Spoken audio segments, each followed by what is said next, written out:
ಎಲ್ರಿಗೂ ನಮಸ್ಕಾರ. ನಾನು ಇವತ್ತಿನ ವಿಡಿಯೋದಲ್ಲಿ ಪಾಲಕ್ ರೈಸ್ ಮಾಡೋದು ತೋರಿಸ್ತಾ ಇದ್ದೇನೆ. ಈ ಪಾಲಕ್ ಸೊಪ್ಪಲ್ಲಿ ತುಂಬ ಇದು ಐರನ್ ಕಂಟೆಂಟು ಜಾಸ್ತಿ ಇರುತ್ತೆ. ಆಮೇಲೆ ಹೆಲ್ತಿಗೂ ತುಂಬ ಒಳ್ಳೆಯದು. ಆಮೇಲೆ ಈ ಪಾಲಕ್ ರೈಸ್ನ ಈಸಿಯಾಗಿ ಸಿಂಪಲ್ಲಾಗಿ ಮಾಡ್ಕೋಬೋದು. ಏನು ತುಂಬ ಐಟಮ್ಸ್ ಬೇಕಾಗಿಲ್ಲ. ಆಮೇಲೆ ಲಂಚ್ ಬಾಕ್ಸಿಗೆ ಮಕ್ಕಳಿಗೆಲ್ಲ ಚೆನ್ನಾಗಿರುತ್ತೆ. ಲಂಚ್ ಬಾಕ್ಸಿಗೆ ಒಳ್ಳೆ ರೆಸಿಪಿ ಅಂತಲೇ ಹೇಳ್ಬೋದು. ಬನ್ನಿ ಆಗಿದ್ದರೆ ಯಾವ ಥರ ಮಾಡೋದು ನೋಡ್ಕೊಂಬರೋಣ. ನಾನು ಒಂದು ಗಟ್ಟಿ ಹಿಡಿಯೋಷ್ಟು ಪಾಲಕ್ ಸೊಪ್ಪನ್ನ ತೊಗೊಂಡಿದ್ದೀನಿ. ಈ ಪಾಲಕ್ ಸೊಪ್ಪನ್ನ ನೀಟಾಗಿ ಒಂದು 3 ರಿಂದ 4 ಟೈಮ್ನ ವಾಶ್ ಮಾಡಿ ಆದಮೇಲೆ ಒಂದು ಪಾತ್ರೆಗೆ ಈ ವಾಶ್ ಮಾಡಿರ್ತಕ್ಕಂಥ ಪಾಲಕ್ ಸೊಪ್ಪನ್ನ ಹಾಕ್ಕೊಂಡು ನೀರು ಹಾಕ್ಕೊಂಡು ಚೆನ್ನಾಗಿ ಒಂದು 6 ನಿಮಿಷ ಇದನ್ನು ಚೆನ್ನಾಗಿ ಕುದಿಸ್ಕೊಳ್ಳೋಣ. ಇದು ಚೆನ್ನಾಗಿ ಕುದಿಬೇಕು. ಈ ಕುದ್ರೆ ನೋಡಿ ಪಾಲಕ್ ಸೊಪ್ಪಿಂದು ಕ್ವಾಂಟಿಟಿ ತುಂಬ ಕಡಿಮೆ ಆಗಿಬಿಡುತ್ತೆ. ಅಂದರೆ ಪಾಲಕ್ ಸೊಪ್ಪೆಲ್ಲ ಫುಲ್ಲು ಕರಗೋಗ್ಬಿಡುತ್ತೆ.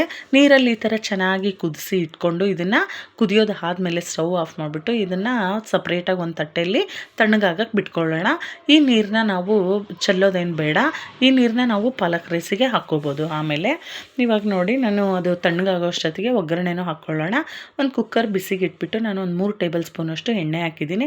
ಎಣ್ಣೆ ಬಿಸಿ ಆದಮೇಲೆ ಪಲಾವ್ದು ಸ್ಪೈಸಸ್ ಹಾಕಬೇಕು. ಚಕ್ಕೆ, ಲವಂಗ, ಏಲಕ್ಕಿ ಮತ್ತು ಪಲಾವ್ ಎಲೆ, ಸ್ವಲ್ಪ ಸಾಜೀರಿಗೆ ಒಂದು 1/4 ಟೀ ಸ್ಪೂನಷ್ಟು, ಒಂದು 2 ಪೀಸಷ್ಟು ಚಕ್ರ ಮಗ್ದು ಪೀಸ್ ಹಾಕಿದ್ದೀನಿ ನಾನು. ಇಷ್ಟು ಹಾಕಿಬಿಟ್ಟು ಅದು ಸ್ವಲ್ಪ ಫ್ರೈ ಆದಮೇಲೆ ನಾನು ಒಂದು ಮೀಡಿಯಮ್ ಸೈಜ್ದು 2 ಈರುಳ್ಳಿನ ಉದ್ದುದ್ದ ಕಟ್ ಮಾಡಿ ಇಟ್ಕೊಂಡಿದ್ದೆ. ಆ ಈರುಳ್ಳಿನ ಹಾಕ್ಬಿಟ್ಟು ಚೆನ್ನಾಗೆಲ್ಲ ಮಿಕ್ಸ್ ಮಾಡೋಣ. ಇದು ಒಗ್ಗರಣೆಯಲ್ಲೇ ಚೆನ್ನಾಗಿ ಬೇಯಲಿ. ಇದು ಅಂದರೆ ಮಸಾಲದ್ದು ನಾವು ರುಬ್ಬಕ್ಕೆ ಹಾಕೋಬಾರ್ದು. ಫ್ಲೇವರ್ ಬಂದರೆ ಸಾಕು. ಎಣ್ಣೆಯಲ್ಲೇ ಹಾಕಿಬಿಟ್ಟು ಈ ಥರ ಚೆನ್ನಾಗಿ ಫ್ರೈ ಆಗಲಿ. ಇದು ಫ್ರೈ ಆಗೋ ಅಷ್ಟೊತ್ತಿಗೆ ಒಂದು ಚಿಕ್ಕದು ಮಿಕ್ಸಿ ಜಾರ್ ತೊಗೊಂಡು ಪಾಲಕ್ ಸೊಪ್ಪನ್ನ ನಾವೇನು ಬೇಯಿಸ್ಕೊಂಡಿರೋ ಪಾಲಕ್ ಸೊಪ್ಪು, ಖಾರಕ್ಕೆ ಹಸಿಮೆಣ್ಸಿನ್ಕಾಯಿ, ಶುಂಠಿ ಮತ್ತು ಬೆಳ್ಳುಳ್ಳಿ, ಸ್ವಲ್ಪ ಕೊತ್ತಂಬರಿ ಸೊಪ್ಪು ಇದನ್ನೆಲ್ಲ ಹಾಕಿಬಿಟ್ಟು ನೈಸಾಗಿ ನಾವು ಈ ಥರ ಪೇಸ್ಟ್ ಮಾಡಿ ಇಟ್ಕೋಬೇಕು. ಸ್ವಲ್ಪ ನೀರು ಹಾಕ್ಬಿಟ್ಟು ಮಾಡ್ಕೋಬೇಕು. ನೈಸಾಗಿ ಅದು ಪೇಸ್ಟ್ ಹಾಕಿ ಆದಮೇಲೆ ಇದು ನೋಡಿ ಈರುಳ್ಳಿನೂ ಒಗ್ಗರಣೆಯಲ್ಲಿ ಚೆನ್ನಾಗಿ ಬೆಂದಿದೆ ಅಲ್ವಾ. ಈ ಈರುಳ್ಳಿನೂ ಸ್ವಲ್ಪ ಕಲರ್ ಚೇಂಜ್ ಆದಮೇಲೆ ಈ ಪೇಸ್ಟನ್ನು ಹಾಕಿಬಿಟ್ಟು ಇದನ್ನು ಸ್ವಲ್ಪ ಲೋ ಫ್ಲೇಮಲ್ಲೇ ಇಟ್ಕೊಂಡು ಚೆನ್ನಾಗಿ ಇದನ್ನು ಕೈಯಾಡಿಸ್ತಾ ಇದು ಕುದಿಬೇಕು. ಅಂದರೆ ಆಯಿಲಲ್ಲೇ ಚೆನ್ನಾಗಿ ಇದು ಕುದ್ರೆ ಟೇಸ್ಟ್ ಚೆನ್ನಾಗಿ ಬರುತ್ತೆ. ಈ ಒಗ್ಗರಣೆಯಲ್ಲೇ ಚೆನ್ನಾಗಿ ಇದನ್ನು ಪಾಲಕ್ ಸೊಪ್ಪೇನು ಪೇಸ್ಟ್ ಮಾಡ್ಕೊಂಡಿರ್ತೀವಲ್ವ ಆ ಪೇಸ್ಟ್ ಹಾಕ್ಬಿಟ್ಟು ನೀಟಾಗಿ ಈ ಥರ ಕುದಿಸೋಣ. ಒಂದು 2 ರಿಂದ 3 ನಿಮಿಷ ಚೆನ್ನಾಗಿ ಈ ಥರ ಲೋ ಫ್ಲೇಮಲ್ಲಿ ಇಟ್ಕೊಂಡು ಚೆನ್ನಾಗಿ ಕುದೀಲಿ. ಇದು ಸ್ವಲ್ಪ ಕೈಯಾಡಿಸ್ತಾನೆ ಇರಬೇಕು. ನೋಡಿ ಈ ಥರ ಚೆನ್ನಾಗಿ ಇದು ಎಲ್ಲ ನೀಟಾಗಿ ಆಯಿಲಲ್ಲಿ ಎಲ್ಲ ಮಿಕ್ಸ್ ಆಗಿ ಈ ಥರ ಚೆನ್ನಾಗಿ ಕುದಿಯೋದು ಆದಮೇಲೆ ನಾವು ಇದಕ್ಕೆ ನೀರು ಹಾಕಿಬಿಟ್ಟು ಅಕ್ಕಿ ಹಾಕಬೇಕು. ನಾವು ಇಲ್ಲಿ ಮಾಡ್ತಾ ಇರೋದು ಬಾಸುಮತಿ ಅಕ್ಕಿ ತೊಗೊಂಡಿದ್ದೀನಿ. ನಿಮಗೆ ಮಾಮೂಲಿ ಅಕ್ಕಿ ಬೇಕು ಅಂದ್ರೂ ಹಾಕ್ಕೋಬೋದು.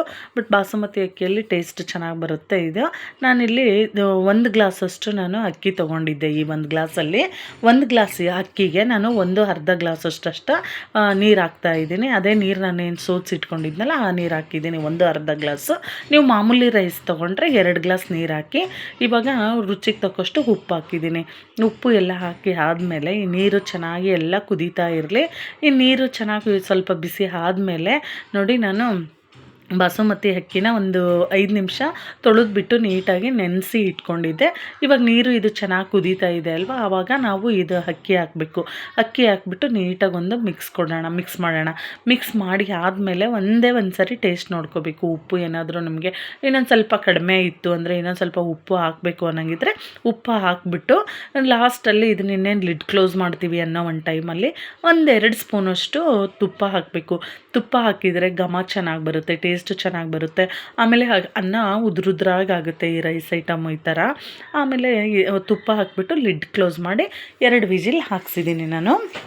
ನೋಡಿ 2 ವಿಜಿಲ್ ಆದಮೇಲೆ ಫುಲ್ಲೆಲ್ಲ ಸ್ಟೀಮ್ ಹೋದ್ಮೇಲೆ ತೆಗ್ದಿರೋದು ಒಳ್ಳೆ ಘಮ ಅಂತ ಇದೆ. ಫುಲ್ಲು ಏನು ಗ್ರೀನ್ರಿ ಆಗಿರ್ತಕ್ಕಂಥ ಒಂದು ಹೆಲ್ದಿ ರೈಸ್ ಅಂತಲೇ ಹೇಳ್ಬೋದು.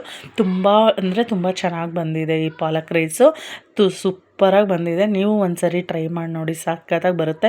ಮಕ್ಕಳಿಗಂತೂ ತುಂಬ ಚೆನ್ನಾಗಿ ಅನಿಸುತ್ತೆ. ಇದು ಲಂಚ್ ಬಾಕ್ಸಿಗೆ ಬೇಕು ಅಂದರೆ ನೀವು ಬಟಾಣಿ ಇದ್ದರೆ ಹಾಕ್ಕೊಳ್ಳಿ, ಇಲ್ಲ ಅಂದರೆ ಅದೇ ಥರನೂ ಹಂಗೇನೂ ಪ್ಲೇನಾಗಿ ಮಾಡ್ಬೋದು. ಸೂಪರ್ ಅಂದರೆ ಸೂಪರಾಗಿ ಬರುತ್ತೆ. ನಿಮಗೂ ಈ ವಿಡಿಯೋ ಇಷ್ಟ ಆಗಿದ್ದರೆ ಪ್ಲೀಸ್ ಲೈಕ್ ಮಾಡಿ, ಶೇರ್ ಮಾಡಿ, ಸಬ್ಸ್ಕ್ರೈಬ್ ಮಾಡಿ. ಇನ್ನೂ ನನ್ನ ಚಾನಲ್ ಯಾರೆಲ್ಲ ಸಬ್ಸ್ಕ್ರೈಬ್ ಮಾಡ್ಕೊಂಡಿಲ್ಲ ಪ್ಲೀಸ್ ಸಬ್ಸ್ಕ್ರೈಬ್ ಮಾಡ್ಕೊಳ್ಳಿ. Thank you so much.